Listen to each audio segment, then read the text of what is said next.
gente! Chegamos aqui então na nossa 10ª aula. Essa 10ª aula tem o tema de A Perseverança dos Santos. Vocês estão acompanhando então a aula gravada. 11ª, Dulce. Ué, eu fiz as contas erradas. Porque a aula Viu, é chefe? Relação da pessoa. Ah, é mesmo aqui. No mapa eu coloquei certo. No título eu coloquei errado. Glória a Deus, hein? Mas então nós vamos agora conversar sobre a perseverança dos santos, dando sequência aí que a gente veio da última aula falando de santificação. Eu espero aí que você tenha visto, né, a beleza dessa obra de Deus em nós. Lembrar que nós somos santos. Ah, por favor, passa os melzinhos, meninos. Obrigadinha, amor. Lembrar que essa santificação ela é definitiva e progressiva. Ela é definitiva porque Deus fez esse ato decretado sobre nós. E ela é progressiva porque nós respondemos a ela, tornando visível aquilo que é invisível.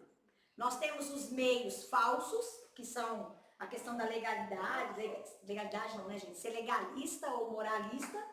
E o jeito correto, que são os meios aí para nós evidenciarmos essa santificação, que é a disciplina, a oração, a fé e a própria palavra, que nós somos santificados na palavra. E avançando então, a perseverança dos santos é um tema que primeiro foi cunhado pelos puritanos. Os puritanos vão ser os primeiros do século XVII a trazer, né, esse slogan, por assim dizer, a perseverança dos santos. Se nós somos santos, não dependendo de nós vamos responder a essa santificação com uma conduta.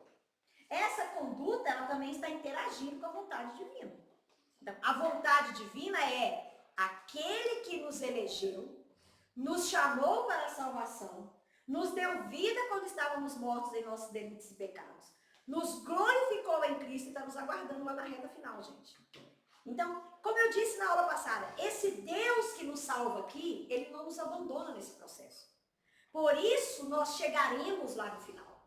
Essa é a segurança que nós temos. Porque também não depende de nós chegar lá na cidade celestial.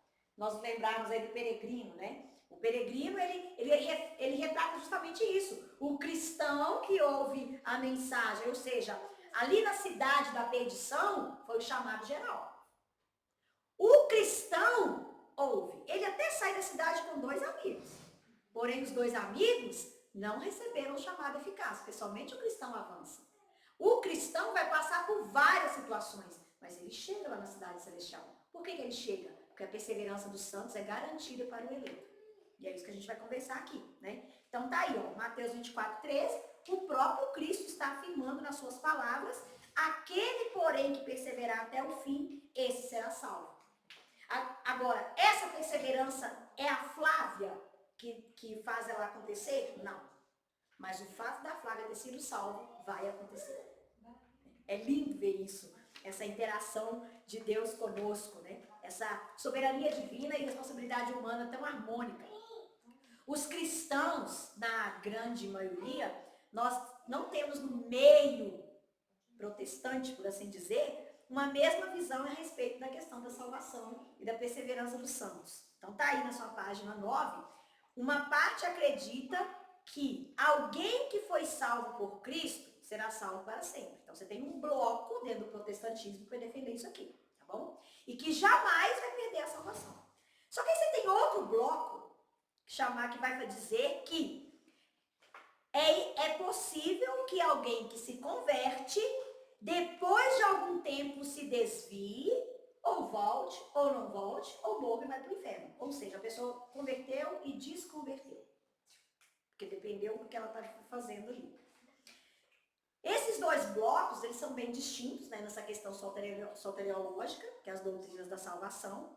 A nossa aqui a gente já se posiciona, né, nós somos reformados e a linha reformada, ela é da linha uma vez salvo, sempre salvo.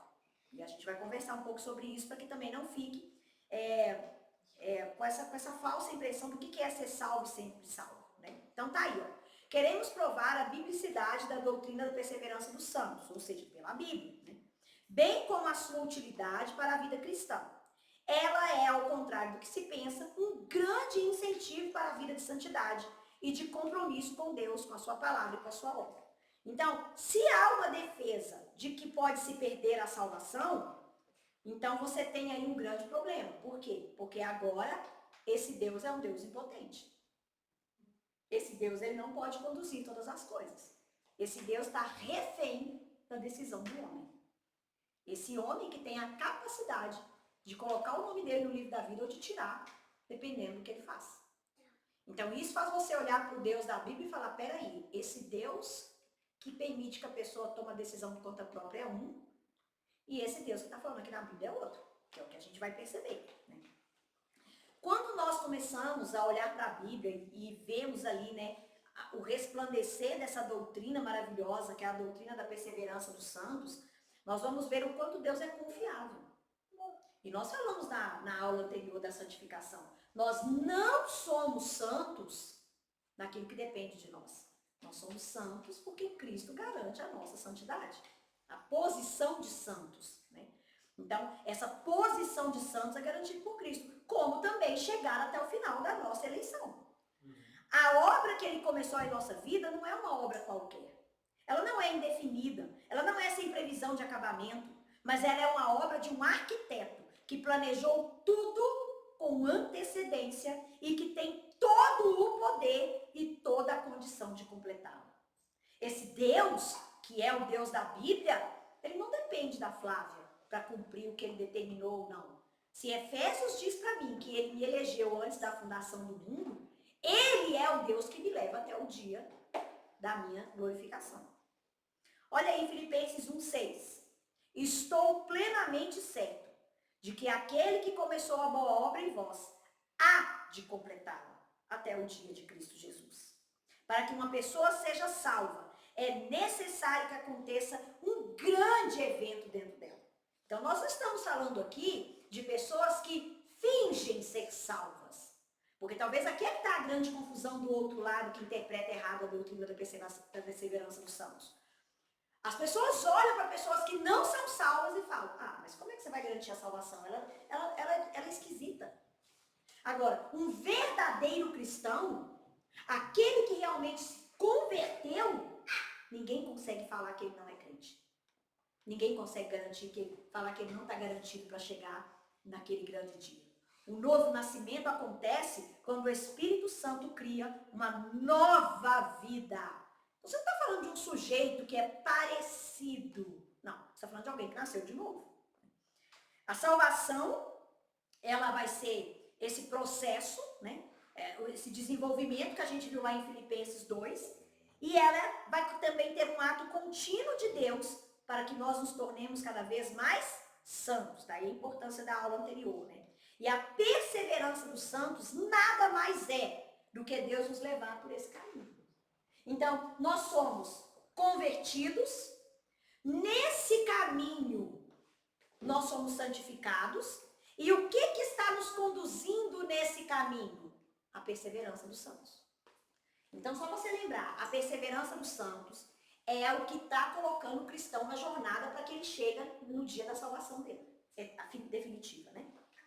Nós temos uma coisa também gloriosa que vai nos garantir sobre isso, que é o que a Bíblia vai descrever como selo ou penhor. Gente, eu vou tirar essa blusa que eu tô com calor. Eu não sou muito calorenta não, mas esquentou aqui, não consegui ficar. Não consigo ligar o ar. Não tem problema. Fica ali. Eu acho que... Não, acho que sem a blusa eu não consegui. É que eu comecei a suar. Vamos lá.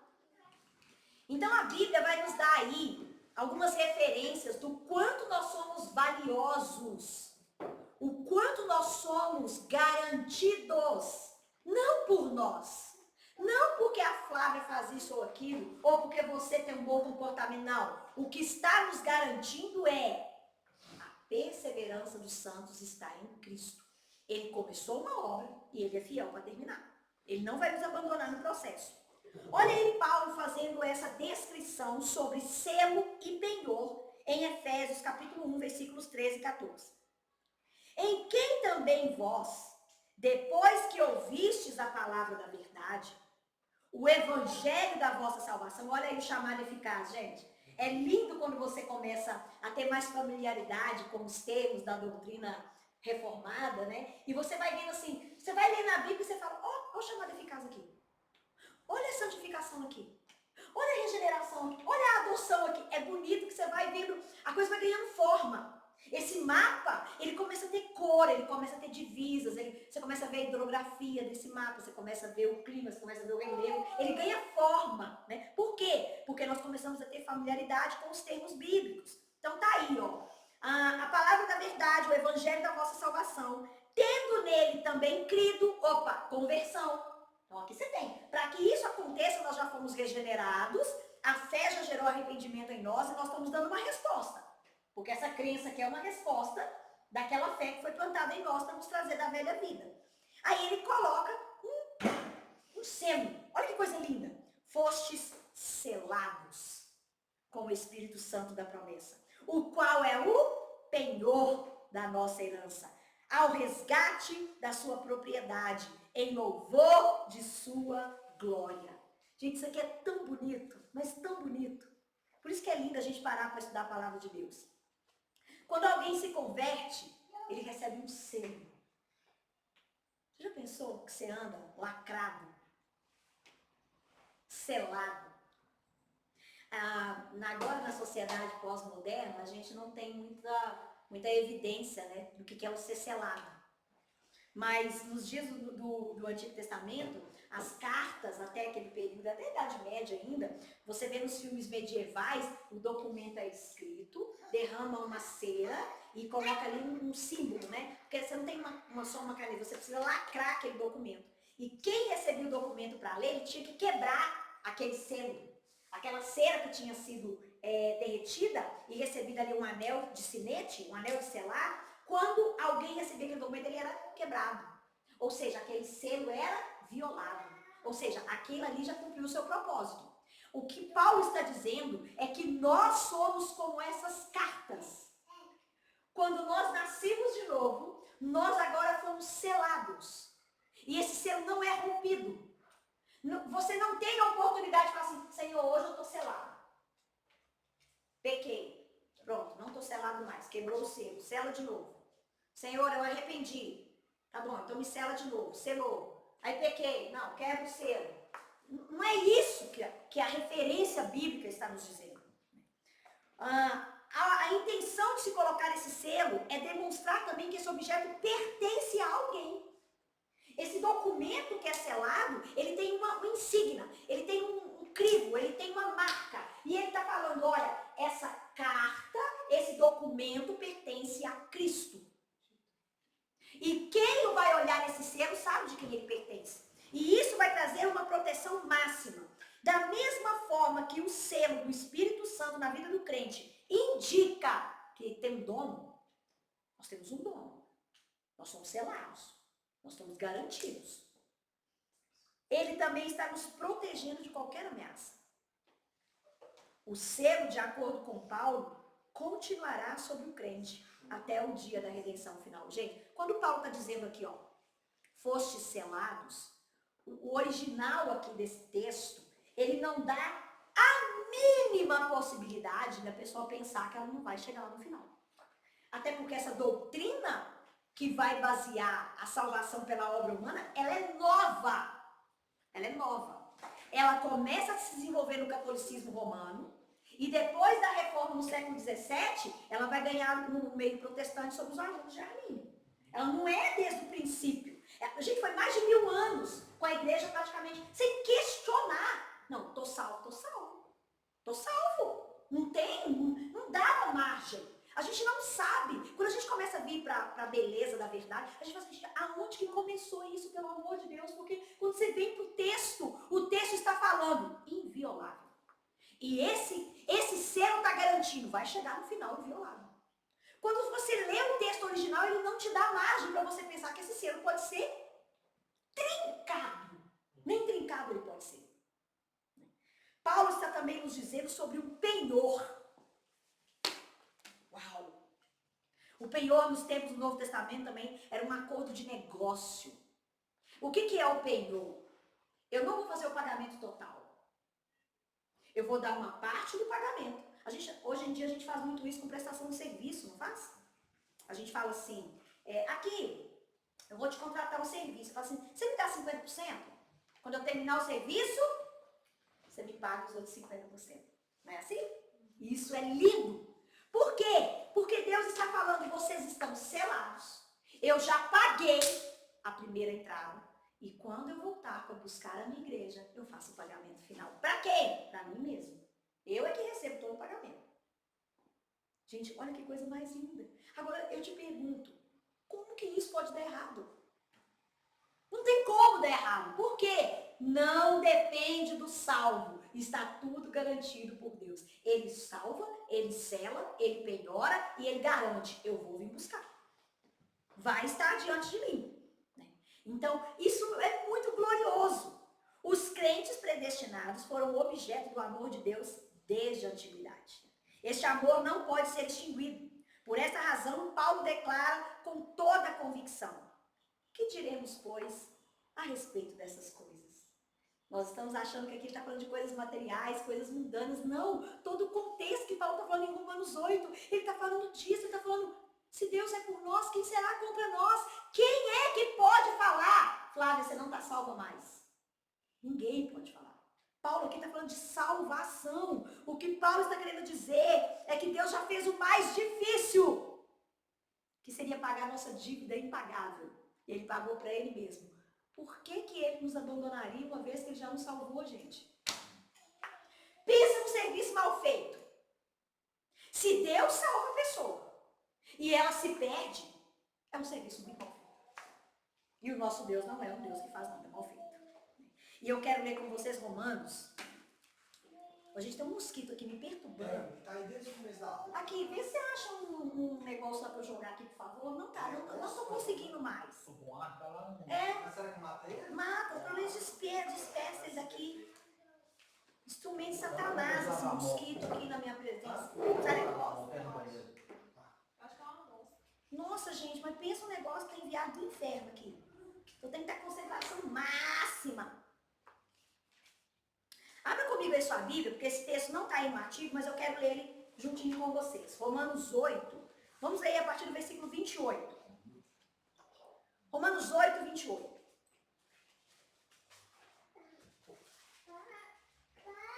Esse é um tipo de texto que a gente precisa ouvir sempre e ensinar outros irmãos nossos que têm uma interpretação errada desse texto.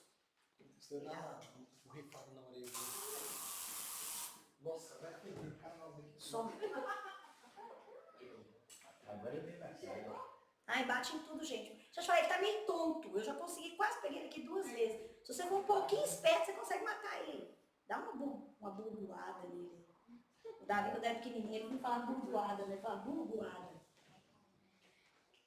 Então vamos lá, né? Nossa, molhei minha Bíblia inteira com treinando. Ô, Senhor! Acho que não. Esse trem não mata ela, não. Deixa eu concentrar. Volta para a aula. Romanos 8, 28. Esse texto aqui é muito melhor, né? Então vamos lá. Romanos 8, 28. Sabemos que Deus age em todas as coisas para o bem daqueles que o amam, dos que foram chamados de acordo com o seu propósito. Ou seja, o propósito de Deus é perfeito. Ele não vai abandonar ninguém pelo caminho. Pois aqueles que de antemão conheceu, também os predestinou para serem conformes à imagem de seu filho, a fim de que ele seja o primogênito entre muitos irmãos. Olha aí a santificação. Lembra que a santificação é nos tornar mais parecidos com Cristo? Versículo 30. E aos que predestinou, também chamou. E aos que chamou, também justificou. Aos que justificou, também glorificou. Então você tem ações do presente, do passado e do futuro naquele que nasceu de novo. Versículo 31. Olha quais são as coisas. Ele está falando de salvação. Você não pode querer mudar o assunto. Assim, não, Paulo, eu quero que você fale aqui de carro. Eu quero que você fale de cura. Eu quero que você fale de casa própria. Eu quero que você fale de relacionamento. Não. Paulo aqui está falando de salvação. Versículo 31. Que diremos, pois, diante dessas coisas? Que coisas?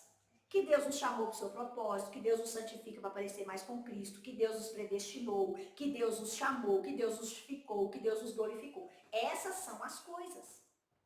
E aí ele continua. Se Deus é por nós, quem será contra nós? Paulo está dizendo o seguinte, irmãos, uma vez que ele nos salvou, ele não vai nos abandonar. Nós vamos chegar lá. Não tem como dar errado. Você não tem poder para estragar o que Deus já fez. Olha como é que ele continua. Aquele que não poupou seu próprio filho, mas o entregou por todos nós, como não nos dará com ele juntamente todas as coisas e de graça? Gente, esse texto muda tudo quando você olha para a beleza que ele representa. Versículo 33. Quem fará acusação contra os escolhidos de Deus? É Deus quem os justifica. Quem os condenará? Foi Cristo que Jesus que morreu. E mais, não só morreu, ressuscitou e está à direita de Deus e também intercede por nós. Deus coloca Cristo a orar e Cristo está dizendo, fica firme, Michele. Fica firme, Jutaí. A minha obra por você é perfeita, Júlio. Eu não vou te abandonar, Flávia. Eu sou com você, Hugo. Eu sou com você, Vitor. Eu sou com você, Samuel. Eu garanto a sua jornada. Não tem como dar errado. E aí ele continua. Quem nos separará do amor de Cristo? Gente, o arminiano, ele tem que olhar para esse texto aqui, ele tem que converter, ele não tem outra opção, ele tem que rasgar a Bíblia. Quem nos separará do amor de Cristo? Será a tribulação? Ou a angústia? Ou a perseguição? Ou a fome?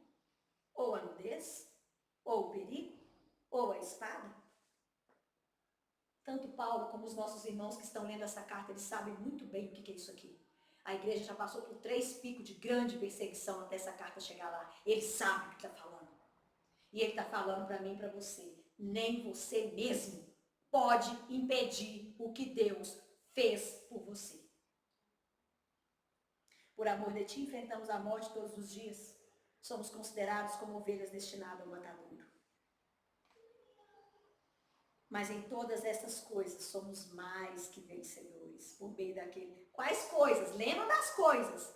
Destinado, justificado, salvo, preservado, perdoado. Essas coisas.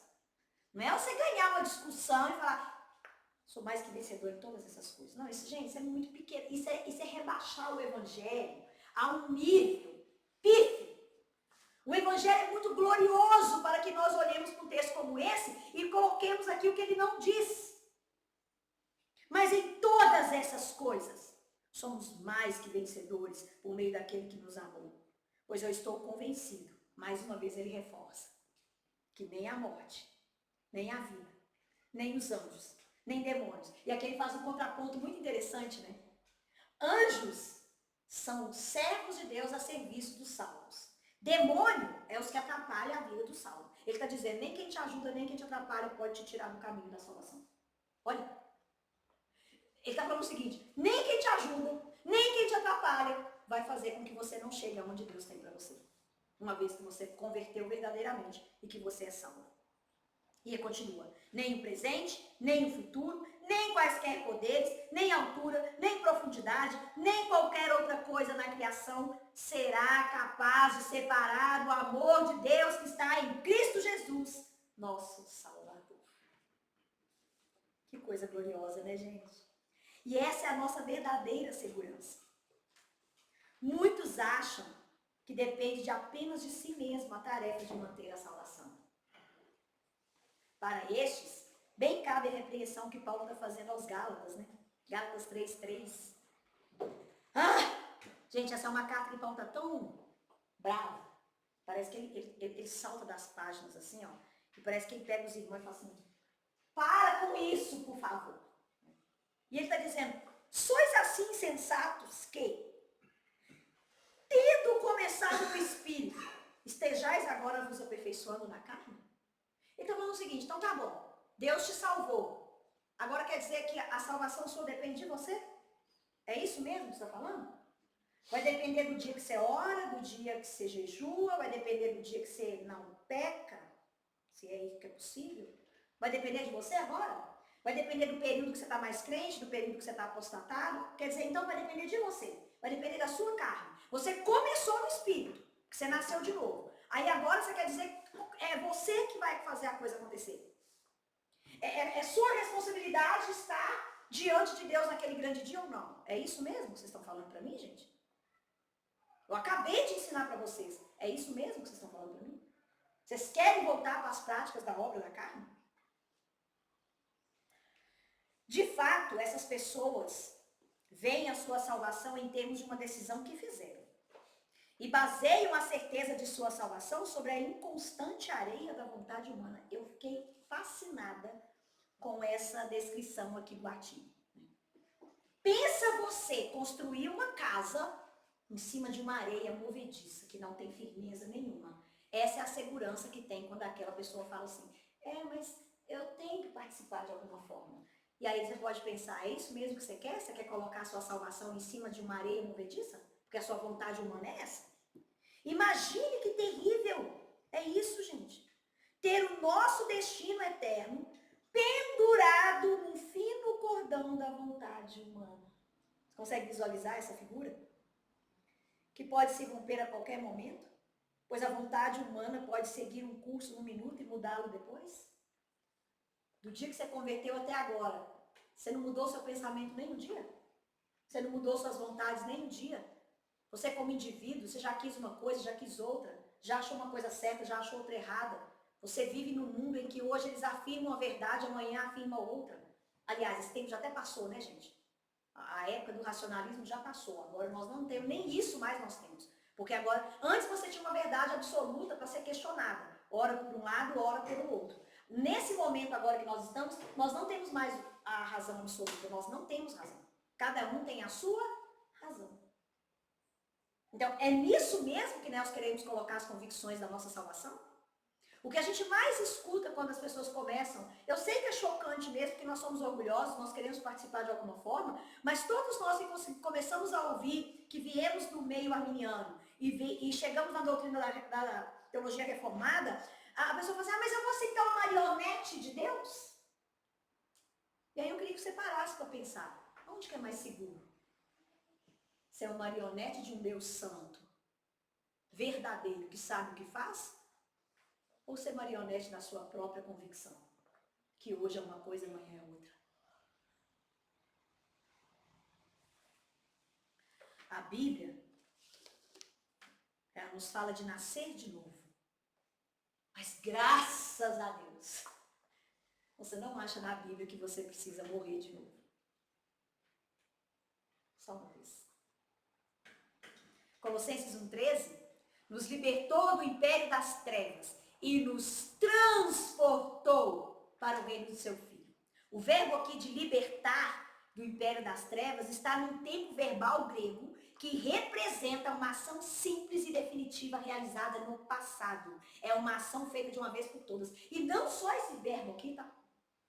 Quando você fala de salvação, os verbos que colocou aqui, aquele que chamou, glorificou, esses verbos, eles não deixam nenhuma margem de pensamento que você pode voltar atrás naquilo que foi feito. Eles são firmes e seguros. É como se você falasse assim, o fogo queimou. Não tem como o fogo deixar de queimar o que ele já queimou. Queimou. Cristo te libertou. Acabou. Não tem como mais você voltar para esse império das trevas. Não é porque você está num momento onde uma fragilidade, ali você passou por um momento com o pecado, que você perdeu a salvação. Se você é salvo, a gente vai falar sobre isso daqui a pouco, você não fica nessa vida de pecado. A pessoa que nasceu de novo, gente, ela não tem paz para pecar, não. Quem se aventurou aí por algum tempo de desviado, ele desespera e volta, ele não consegue ficar lá. O Spurgeon vai dizer que só os porcos gostam de ficar na lama. A ovelha, ela pode cair na lama, mas ela não vive no chiqueiro, ela sai de lá. O ambiente não é bom para ela, a lã dela não fica legal, o cheiro, ela gosta de pasto, ela gosta de lugares limpos, ela gosta de água tranquila. Se a água estiver muito barulhenta, ela não consegue nem beber aquela água. A ovelha, ela tem um ambiente para viver. Mas só um pouco, quando cai na lama, consegue ficar lá, ó, de boa. Porque a natureza dele é essa. João 10, 28. Eu lhes dou a vida eterna, jamais perecerão, olha aí mais uma vez um verbo afirmando que não tem como voltar atrás, eternamente, e ninguém as arrebatará da minha mão. Então ele está falando assim, ó, jamais vão perecer eternamente, desde o momento que você nasceu de novo. 1 João 2,9. Olha o que João está dizendo. Ele está falando de um grupo de pessoas que saíram do meio da igreja, tá? E ele vai dizer, eles saíram do nosso meio, entretanto, não eram dos nossos. Porque se tivessem sido dos nossos, teriam permanecido conosco. Todavia, eles se foram, para que ficasse manifesto que nenhum deles é do nosso. Texto difícil, gente. Texto pesado. Ele está falando o seguinte, aqui, a pessoa foi para o mundo. Espera, porque ninguém pode garantir nada. Porque se ele for de Deus, ele volta. Se ele não voltar, não é porque um dia ele foi da igreja e agora ele está no mundo. Não, ele nunca foi. É isso que o texto está dizendo. A ação dele em abandonar Cristo mostra que ele nunca foi de Cristo. A ovelha verdadeira sempre vai voltar para os braços do seu pastor.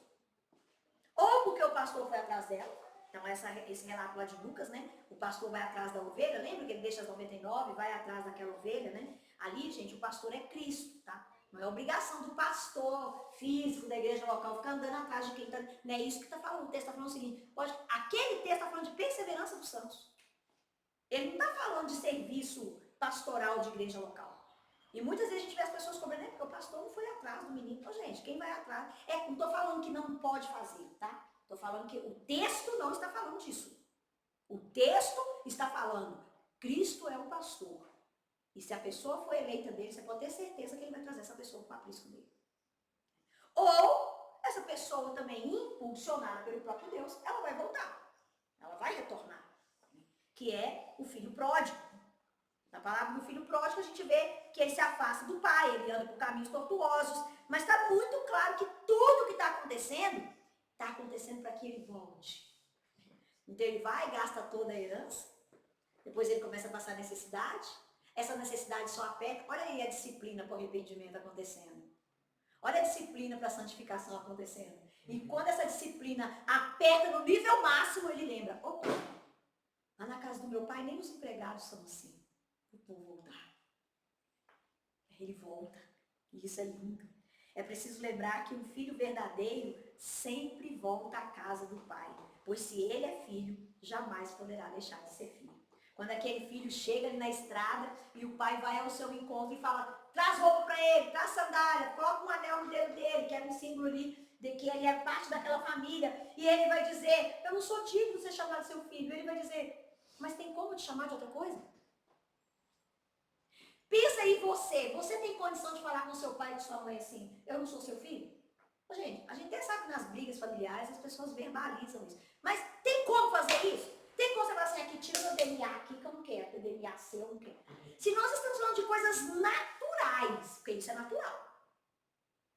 Você já pensou se dá para deixar de ser filho de Deus uma vez que nós nascemos de novo dele?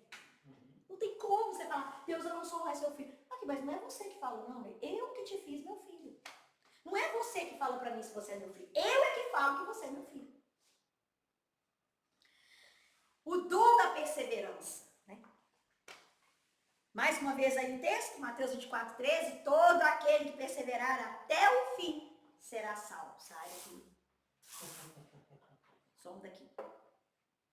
Berkoff vai dizer sobre a perseverança dos santos. Ele vai falar assim, ó, que ela tem o sentido de que aqueles que Deus regenerou e chamou eficazmente, lembra do chamado eficaz, para um estado de graça, não podem cair nem total, nem definitivamente. Mas certamente perseverarão nele até o fim e serão salvos para toda a eternidade. Só parcialmente ou temporariamente fraquejarão e sempre encontrarão perdão de Deus. Isso aqui é lindo. Então você quer dizer para mim, Flávia, que um salvo em Deus, ele jamais vai causar uma situação que ele vai ver, o que eu fiz, né? Será que Deus vai me aceitar de novo? O verdadeiro salvo, ele busca o perdão do Pai. E eu até coloquei esses personagens, né? Abraão, ele faz coisa errada, só que ele volta para Deus e busca perdão. Moisés, se ira contra Deus, mas volta e alcança perdão. O próprio Davi, gente. A gente admira muito a história de Davi, né? Mas quem aí gostaria de ver todos os podres da sua família expostos no livro para todo mundo saber como é que é? Nós queremos esconder. Nós não queremos que as pessoas saibam dos podres dentro da nossa casa. Deus, quando conta a biografia de um herói, que a gente chama de herói, Deus não conta só a parte bonita. Deus também conta a parte feia. Para nos mostrar que Ele perdoa. E essa foi uma grande diferença, nós falamos isso em alguma das aulas anteriores, a grande diferença de Pedro e Judas. Judas não confiou no perdão de Cristo. Vai lá e se mata. Mas Pedro é o eleito. Pedro fala, eu vou chorar amargamente, mas eu encontro perdão no meu Senhor. O verdadeiro salvo, o verdadeiro cristão, ele sabe que ele pode encontrar perdão naquele que o salvou. Por isso que a perseverança dos santos é garantida pelo próprio Deus. Olha como que isso é gratificante. Então, esse que às vezes pode se desviar por um caminho de prostituição, de mentira, de ira, de negação de Deus, mas ele volta e encontra perdão de Deus. Ele se apropria do perdão de Deus. Ele, como salvo, ele sabe, o meu Pai me ama. Não é porque eu faço algo, mas porque Ele já fez por mim e Ele me ama. Apesar de todo esse ensino sobre a segurança da nossa salvação, não devemos pensar que não temos nenhum tipo de responsabilidade. E que seremos salvos de qualquer jeito, independente das nossas atitudes. Para que sejamos salvos, precisamos de perseverança. Foram os puritanos que cunharam esse termo perseverança dos santos. E eles fizeram isso justamente para não deixar a impressão de que alguém poderia estar seguro eternamente de sua salvação se não perseverasse. Uma pessoa precisa perseverar até o fim para que fique evidenciado que ela era de fato salva. Então, olha que tremendo isso daqui. O salvo, ele persevera porque ele é salvo. O fato dele ter concluído a sua jornada fiel a Cristo mostra que ele é salvo. Ele perseverou, ele continuou, ele ficou firme. E ele mostrou que ele realmente era um salvo. O McGregor vai dizer uma coisa linda, né? Ele vai falar assim, ó, uma pessoa que abandona a fé apenas proporciona ao observador a evidência de que ela não era regenerada. E essa aqui é uma das coisas mais difíceis das pessoas entenderem. Não pensa o livro ali do Espírito Santo, por favor.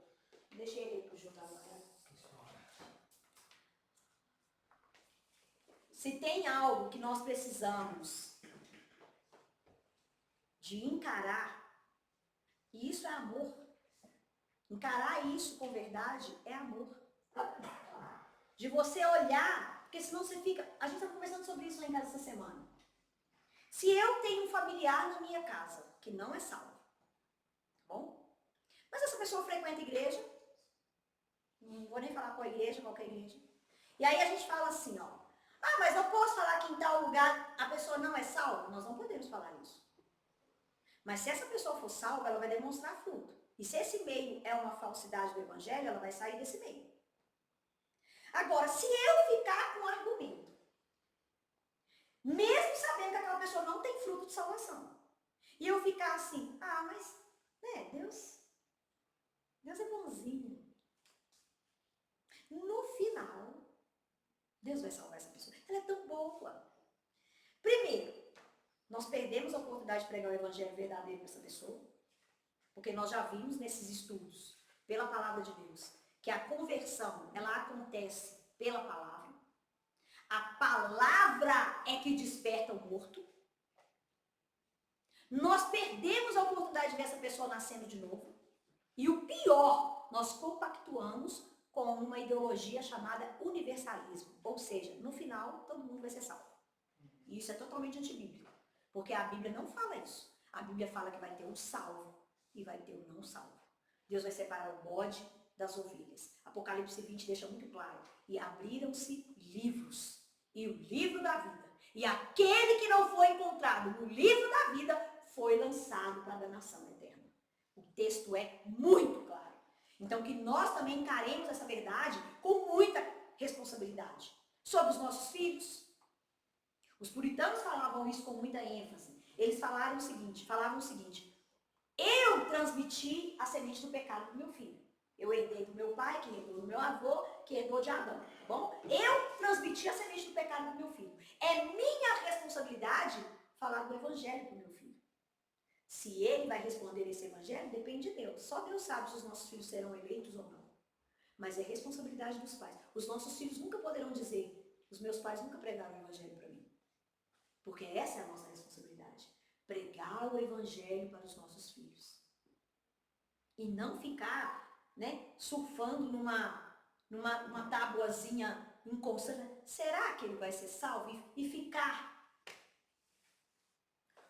O próprio Espírito testifica com o nosso Espírito que somos filhos de Deus. Gente, quem é salvo sabe que é. Ninguém precisa te convencer que você é salvo. O Espírito Santo fala dentro de você. Tem um selo. Pode ficar tranquilo. A certeza da nossa salvação vem primariamente de dentro. Porém, há elementos que ajudam são as evidências e o fruto de salvação. Então, ninguém pode falar se o outro é salvo ou não. Mas a igreja atesta se aquela pessoa é um cristão ou não pelo seu fruto. Isso a igreja atesta. E é por isso que a igreja fala, esse aqui representa Cristo, esse não representa. Por isso que ele é chamado para o batismo. Porque quando ele passa pelas águas do batismo, a igreja local evidenciou o fruto de salvação naquele indivíduo. E a disciplina eclesiástica é a mesma coisa. A disciplina está dizendo, ele não representa mais essa comunidade de santos. Porque a vida dele não tem fruto de salvação. Então nós vamos discipliná-lo para que ele se arrependa, a esperança é essa, e ele volte para os caminhos do Senhor. Se ele for um eleito, ele volta. Se ele não for, 1 João já disse, nunca foi dos nossos. É uma frase difícil? É, mas é bíblica. A Bíblia não vai se conformar ao que eu acho, ao que eu penso. A Bíblia é soberana e ela sabe o que fala. Para nós concluirmos, então, uma vez salvo, sempre salvo. Então, você pode sim afirmar essa verdade, mas somente terá valor se alguém realmente se tornou filho de Deus. Então, salvo, sempre salvo, não está falando que é para todo mundo que finge que é cristão, não. Salvo, sempre salvo é para o verdadeiro cristão. Esse sim, sempre salvo. Esse nunca vai perder a sua salvação. E para ser salvo, é preciso que evidencie em sua vida os frutos dessa salvação. Devemos confiar que somos salvos e enquanto trabalhamos, somos capacitados pelo Espírito que está em nós a permanecermos fiéis. E é verdade que o pecado sempre estará à nossa porta. Nós estamos aqui, uma aula dessa, já está 3 horas já, o corpo já começa a doer, a gente já começa a resistir um pouco, a gente já começa... Por quê? Porque a carne está aí gritando. Entretanto, a sua graça sempre nos ajudará. E por mais endurecido que possamos estar em certas situações, se formos de fato ovelhas do seu pasto, nós vamos nos arrepender debaixo do cajado desse bom pastor. E aí eu trouxe alguns textos. Salmo 79, 13, é um texto que eu amo. Quanto a nós, teu povo, e ovelhas do teu pasto, para sempre te daremos graças. De geração em geração, proclamaremos os teus louvores. Ou seja, quem é a ovelha de Cristo, sempre estará presente em todas as gerações. Esse salmo aqui foi escrito muitos milhares de anos atrás. Centenas de anos. E ele está aqui falando, Deus tem, em cada geração, Deus tem os seus salvos. Deus tem as suas ovelhas. Ezequiel 34, 31. Vocês são minhas ovelhas. Você consegue ouvir o bom pastor falando isso para você? Você consegue guardar essa passagem no seu coração e decorar e repetir durante todo o seu dia? Vocês são as minhas ovelhas, ovelhas do meu pasto. Vocês são o meu povo e eu sou o seu Deus, diz o Senhor. Lindo, né, gente? Eu queria indicar para vocês esse livro aqui, O Espírito Santo, do Greg Emerson e do Kostenberg. Ele é uma uma teologia, né, bíblica, histórica, sistemática da pessoa do Espírito Santo. É o que na teologia sistemática a gente vai chamar de pneumatologia. Um livro muito completo sobre um estudo glorioso sobre a pessoa do Espírito Santo. Eu vou tirar a foto também, vou colocar lá no grupo para nós. E eu grifei aqui um ponto que ele vai dizer o seguinte, para a gente concluir a nossa aula, né? A noiva um dia ficará sem mancha e sem ruga. Mas ela tem um longo caminho a percorrer para se preparar para o noivo. Qualquer progresso que ela faça, ela só o faz pelo Espírito Santo, que junto com a noiva anseia pela consumação. E aí Apocalipse 22:17 registra: tanto o Espírito quanto a noiva dizem, vem. Amém? Lembrando que no final da última aula nós teremos aqui um momento de perguntas e respostas. Então você pode aí anotar suas perguntinhas e a gente vai estar aqui meia horinha, né? A gente sempre fica aqui meia horinha depois com um talk de perguntas e respostas. Infelizmente, né, gente? Vocês que estão aí, não tem como vocês participarem do talk. Que Deus os abençoe. Vocês continuem, fica firme. Tem mais uma aula, hein? A aula de glorificação com o molho daqui a pouquinho. Tchauzinho.